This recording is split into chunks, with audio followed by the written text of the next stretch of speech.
भारत का संवैधानिक विकास, constitutional development of India. Bharat के संवैधानिक विकास का इतिहास काफ़ी लंबा है। इसके पहले चरण में यानी पहले भाग में हमने 1608 से लेकर के 1919 तक के संवैधानिक विकास का अध्ययन किया था। इसी टॉपिक के दूसरे भाग में हमने 1935 के अधिनियम का विस्तार पूर्वक स्टडी किया था। इस टॉपिक के तीसरे भाग और अंतिम भाग में हम 1935 से लेकर के 26 नवंबर 1949 तक के सभी प्रकार के, चाहे वो क्रिप्स मिशन हो या अगस्त डिक्लेरेशन हो या संविधान सभा की मांग हो या इंडियन इंडिपेंडेंट एक्ट हो, इन सभी का क्रमानुसार अध्ययन करेंगे।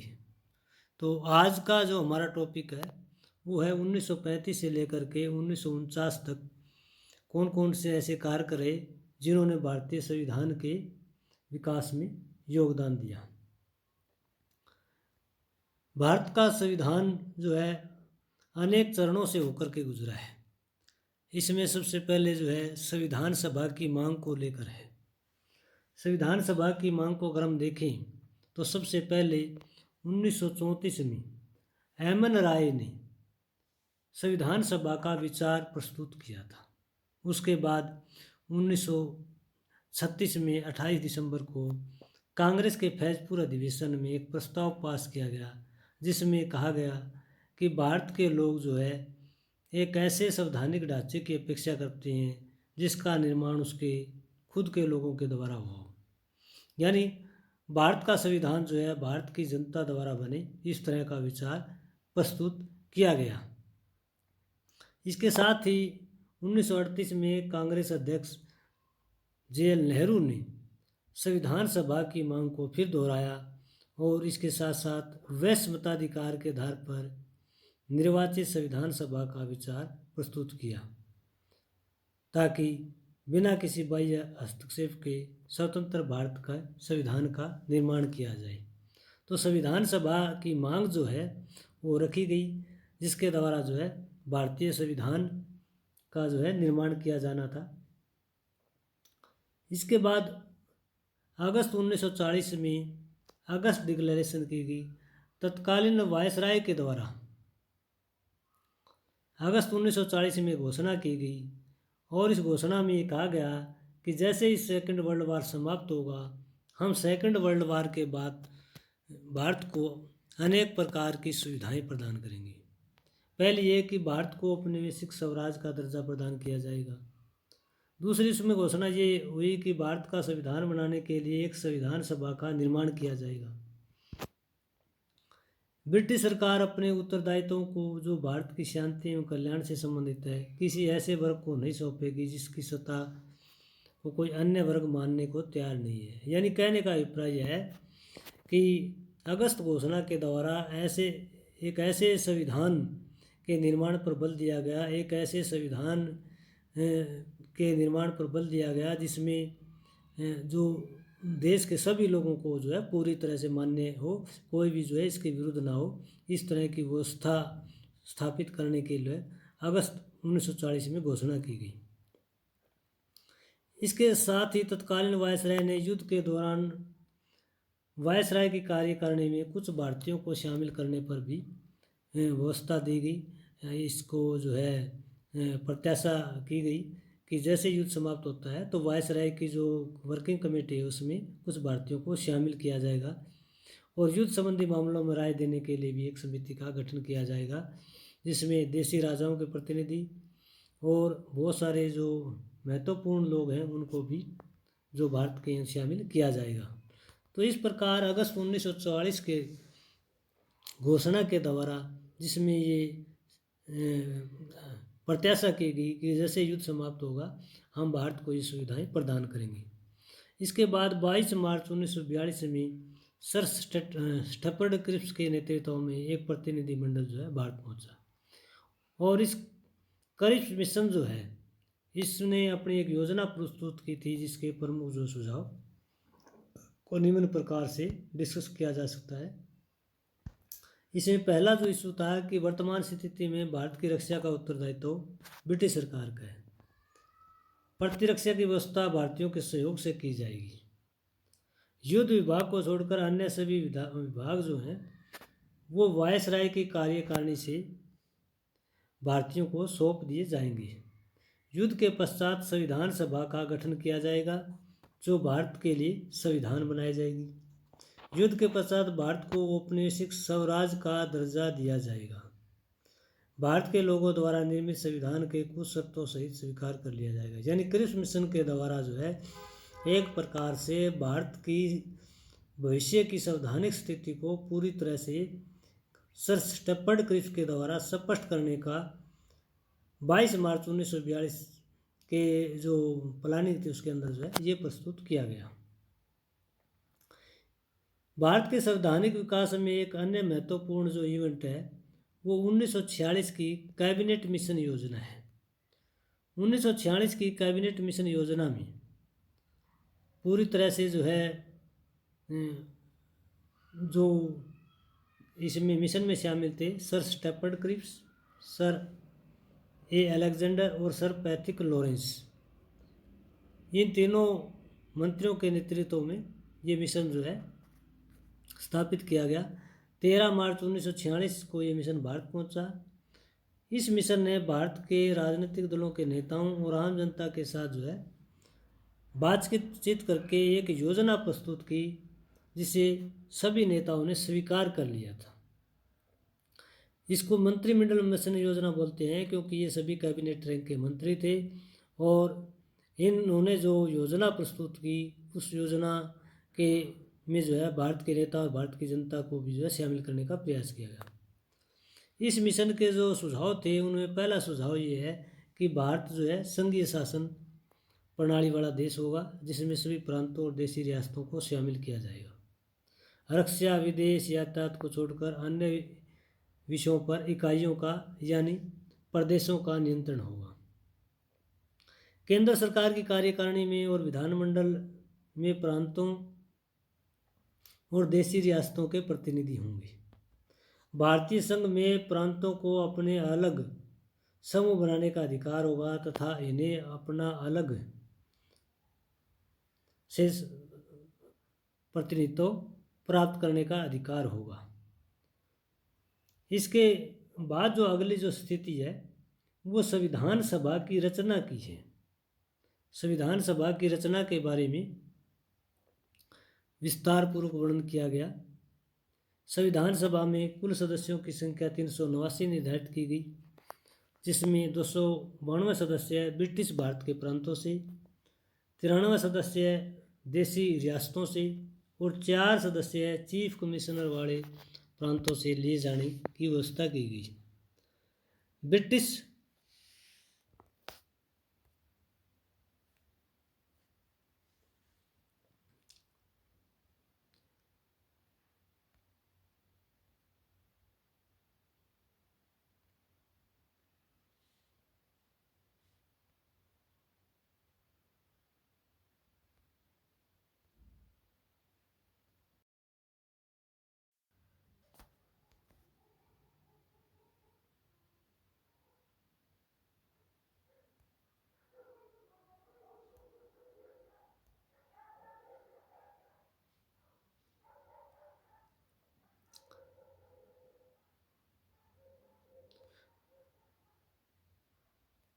मुख्य रूप से संविधान सभा की रचना का इसे वर्णन किया गया। इस संविधान सभा में जो है कुल 389 सदस्यों की संख्या निर्धारित की गई। इन 389 सदस्यों में चीफ कमिश्नर प्रांतों से जो है 4 सदस्य, 292 सदस्य ब्रिटिश प्रांतों से और 93 सदस्य देशी रियासतों के प्रतिनिधि से लेने की व्यवस्था की गई और ब्रिटिश भारत के प्रांतों से प्रत्येक 10 लाख के पीछे एक स्थान जो है सुरक्षित किया गया। देशी रियासतों को भी उनकी जनसंख्या के आधार पर प्रतिनिधि भेजने व उनके प्रतिनिधियों को चुनाव का जो ढंग है वो निश्चित नहीं किया गया। यह जो कार्य पूरी तरह से संवैधानिक सभा के सदस्यों और देशी रियासतों के शासकों द्वारा नियुक्त समिति द्वारा आपसी बातचीत के द्वारा तय किया गया। संविधान सभा में 3 प्रकार के वर्ग बनाए गए, एक सामान्य वर्ग, दूसरा मुस्लिम वर्ग, तीसरा सिख वर्ग। सामान्य वर्ग में हिंदू, पारसी, एंग्लो इंडियन और भारतीय ईसाइयों को शामिल किया गया। सामान्य वर्ग के कुल 212 स्थान निर्धारित किए गए। मुस्लिम वर्ग में प्रतिनिधि चुनने का अधिकार केवल मुस्लिमों को दिया गया, जिसमें 78 स्थान रखे गए। और सिख वर्ग में प्रतिनिधि चुनने का अधिकार केवल सिखों को दिया गया, जिसमें 6 स्थान रखे गए। संविधान सभा के जो चुनाव है वो जुलाई 1946 में इनके चुनाव को संपन्न किया गया। इन चुनाव में कांग्रेस को 205, मुस्लिम लीग को 73 स्थान प्राप्त हुए, सिखों को 5 तथा अन्य संगठन एवं निर्दलीयों को कुल 14 स्थान प्राप्त हुए। संविधान के निर्माण में जो है संविधान सभा का बहुत बड़ा जो है योगदान रहा। 9 दिसंबर 1946 को संविधान सभा की पहली बैठक जो है आरंभ हुई। डॉक्टर सच्चिदानंद सिन्हा थे, जो वायु में काफ़ी वरिष्ठ थे, उन्हें जो है संविधान सभा का अस्थायी अध्यक्ष चुना गया। 11 दिसंबर 1946 को डॉक्टर राजेंद्र प्रसाद को स्थायी रूप से अध्यक्ष निर्वाचित किया गया। संविधान सभा के अधिवेशन लगातार चलते रहे और मुस्लिम लीग ने जो है इन अधिवेशनों में भाग नहीं लिया। राजनीतिक गतिरोध दूर करने के लिए ब्रिटिश सरकार ने लॉर्ड वेवल के स्थान पर लॉर्ड माउंटबेटन को भारत का अंतिम वायसराय बनाकर भेजा। माउंटबेटन ने भारत की स्थिति का अवलोकन एवं अध्ययन करने के पश्चात एक योजना प्रस्तुत की और इस योजना को कांग्रेस और मुस्लिम लीग दोनों द्वारा स्वीकार किया गया। इसके पश्चात जो है भारत स्वतंत्रता अधिनियम 1947 पास किया गया और इस अधिनियम के तहत भारत को 2 राज्यों भारत और पाकिस्तान में विभाजित किया गया। इसके साथ साथ भारत के संवैधानिक विकास में उद्देश्य प्रस्तावों का बड़ा योगदान रहा। 13 दिसंबर 1946 को पंडित जवाहरलाल नेहरू ने संविधान सभा में एक उद्देश्य प्रस्तुत किया, जिसमें 22 जनवरी 1947 को स्वीकार किया गया। इस उद्देश्य प्रस्ताव की जो प्रमुख विशेषताएं थी, उनमें पहली विशेषता थी कि भारत को एक संप्रभु, स्वतंत्र और लोकतांत्रिक गणराज्य घोषित करने के लिए और सरकार के निर्माण के लिए एक मजबूत और पवित्र लक्ष्य की घोषणा की गई। इसके साथ ही ब्रिटिश भारत और वर्तमान भारतीय राज्यों के भूभाग तथा ऐसे ही अन्य भाग जो उस समय ब्रिटिश भारत तथा भारतीय रियासतों के क्षेत्र से बाहर है तथा जो प्रभुसत्ता संपन्न भारत में मिलने की इच्छा रखते हैं, उन सभी को मिला करके एक संघ बनाने की इसमें जो है इच्छा व्यक्त की गई। तीसरी इसमें मुख्य विशेषता थी कि उन सभी भूभागों को जो अपनी वर्तमान सीमाओं अथवा अन्य उन सीमाओं के साथ जिनका निर्धारण संविधान सभा अथवा संविधान में कानून के अनुसार करने पर बल दिया गया। इसके साथ साथ सरकार की सभी शक्तियों तथा अधिकारों का स्रोत जो है वो जनता को बनाने पर विचार इसमें किया गया। भारत के सभी लोगों को न्याय, सामाजिक, आर्थिक, राजनीतिक अवसरों की समानता, कानून के समक्ष समानता, विचारों की अभिव्यक्ति, विश्वास, पूजा, व्यवसाय, संघ एवं कार्यों की स्वतंत्रता, कानून एवं सार्वजनिक नैतिकता के अनुसार प्राप्त हो, ये व्यवस्था करने की इसमें इच्छा व्यक्त की गई। ऐसा संविधान निर्मित किया जाए जिसमें अल्पसंख्यकों, पिछड़ों, जनजातियों, दबे कुचले लोगों को न्याय प्राप्त हो। यह प्राचीन भारतवर्ष विश्व में अपना अधिकारपूर्ण और सम्मानित स्थान प्राप्त कर सके और मानव कल्याण और विश्व शांति की स्थापना में अपना योगदान दे सके, इस तरह की इच्छा व्यक्त की गई। इसके बाद भारतीय स्वतंत्रता अधिनियम 20 फरवरी 1947 को ब्रिटिश प्रधानमंत्री इटली ने घोषणा की कि 30 जून 1947 तक भारत में ब्रिटिश शासन समाप्त हो जाएगा और 3 जून 1947 को लॉर्ड माउंटबेटन ने विभाजन की योजना पेश की, जिसे माउंटबेटन योजना कहा जाता है। भारतीय स्वतंत्रता अध्यादेश को ब्रिटिश संसद में 4 जुलाई 1947 को प्रस्तुत किया गया। 18 जुलाई 1947 को इसे स्वीकृति मिली और यह अधिनियम 15 अगस्त 1947 को लागू हुआ। भारत को इस अधिनियम के द्वारा दो भागों में भारत व पाकिस्तान में विभाजित किया गया। दोनों देशों की सीमाएं रेड क्लिफ आयोग द्वारा निर्धारित की गई। दोनों राज्यों की संविधान सभाओं को संप्रभु बनाया गया। संविधान लागू होने तक 1935 के एक्ट पर प्रशासन का सफल संचालन भी रखा गया।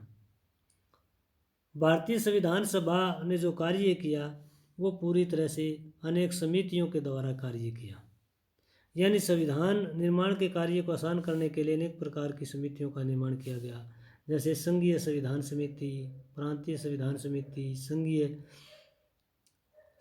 संविधान समिति, संघ और राज्यों के मध्य वित्तीय संबंधों की समिति, अल्पसंख्यकों और मौलिक अधिकारों से संबंधित समिति, चीफ कमिश्नर प्रांतों से संबंधित समिति।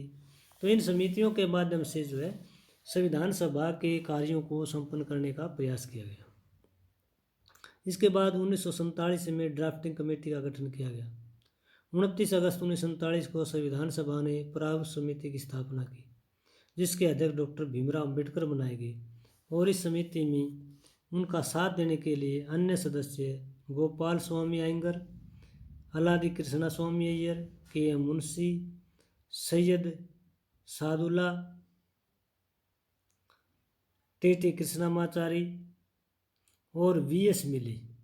5 दिसंबर 1947 को मिले के स्थान पर एन माधवराव को प्रारूप समिति का उन्होंने सदस्य बनाया गया। संविधान का प्रारूप तैयार करने के लिए समिति के सलाहकार बी.एन. राव और तथा डी.पी. खेतान को भी महत्वपूर्ण योगदान रहा। संविधान सभा में जो है विशेषज्ञों के विचार विमर्श को शामिल किया गया। विभिन्न समितियों के सदस्यों द्वारा अनेक देशों के संविधानों का अध्ययन किया गया। बी.एन. राव के प्रारूप तैयार करने के लिए अमेरिका, कनाडा, आयरलैंड आदि देशों की उन्होंने यात्रा की, वहाँ की शासन व्यवस्था का अध्ययन किया तथा अनेक विधि वेताओं से उन्होंने सलाह मशवरा किया। प्रारूप समिति ने अपना कार्य 21 फरवरी 1948 को पूरा कर लिया और अपनी रिपोर्ट संविधान सभा के समक्ष प्रस्तुत की। लगभग 8 माह तक इसकी एक एक धारा पर गहन विचार विमर्श किया गया। इस प्रारूप में कुल 395 धाराएं और 8 अनुसूचियाँ थीं। प्रारूप पर संविधान सभा, प्रांतीय परिषदों, विधि वेताओं तथा आम नागरिकों के साथ जो है विचार विमर्श किया गया।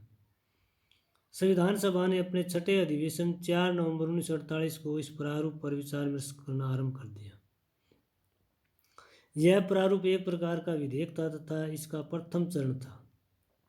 यह अधिवेशन 9 नवंबर तक चलता रहा। वाद विवाद जारी रहे। द्वितीय चरण के लिए संविधान सभा का 7वां अधिवेशन नवंबर तक चलता रहा। वाद विवाद और संविधान सभा का जो 7वां अधिवेशन है 15 नवंबर 1948 को आरंभ हुआ। संविधान सभा के इतिहास का यह सबसे लंबा अधिवेशन था जो 17 अक्टूबर 1949 तक चला। सदस्यों को प्रत्येक धारा एवं अनुसूची पर वाद विवाद एवं संशोधन प्रस्तुत करने का अधिकार दिया गया। सदस्यों ने कुल मिलाकर के 7,635 संशोधन प्रस्तुत किए, जिसमें से केवल 2474 संशोधनों पर विचार विमर्श हो सका। संविधान सभा में प्रारूप का तीसरा वाचन 14 नवंबर 1949 से लेकर 26 नवंबर 1949 तक चला।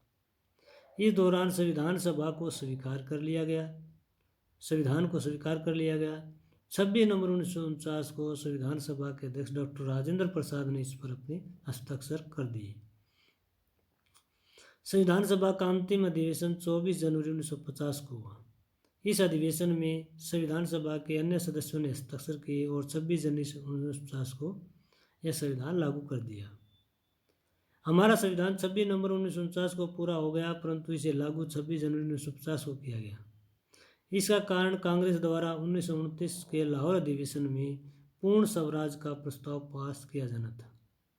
26 जनवरी 1930 को स्वराज्य दिवस मनाया गया और प्रति वर्ष इस दिन को पूर्ण स्वराज्य के दिवस के रूप में मनाने के लिए संविधान को 26 जनवरी 1950 को लागू किया गया।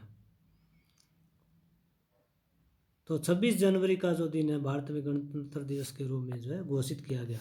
तो ये भारतीय संविधान के विकास की एक लंबी जो है रूपरेखा थी कि किस तरह से ईस्ट इंडिया कंपनी ने 1608 में आकर के लगातार जो है 1857 तक, जब तक भारत की क्रांति नहीं हुई, जिसे भारत का प्रथम स्वतंत्रता संग्राम कहा जाता है, तब तक भारत में ब्रिटिश ईस्ट इंडिया कंपनी का शासन रहा। लेकिन उसके बाद जो है ब्रिटिश संसद, ब्रिटिश ताज सक्रिय हो गया। उसे लगा कि अब ईस्ट इंडिया कंपनी के कंट्रोल से भारत की जनता बाहर हो रही है, भारत में ज़्यादा विद्रोह हो रहा है। तो 1858 में जो है ईस्ट इंडिया कंपनी का शासन है भारत से समाप्त कर दिया गया और ब्रिटिश संसद और ब्रिटिश ताज के सीधा नियंत्रण में ले लिया गया। तो 1858 से लेकर के 1947 तक जो है ये भारतीय संविधान के विकास के विभिन्न चरण रहे, जिनके माध्यम से भारत का संवैधानिक विकास हुआ। तो भारत के संवैधानिक विकास का ये तीसरा महत्वपूर्ण पार्ट था, जिसमें 1935 से लेकर के 1949 तक का स्टडी किया गया। अगर आपको ये लेक्चर पसंद आए तो लाइक करना, शेयर करना, सब्सक्राइब करना, अन्यथा जो है कमेंट बॉक्स में जा कर के कमेंट ज़रूर करना। जो भी आपके सजेशन हो, जो भी आपकी टिप्पणी हो, उनका ज़रूर जो है रिस्पॉन्ड किया जाएगा। Thank you very much.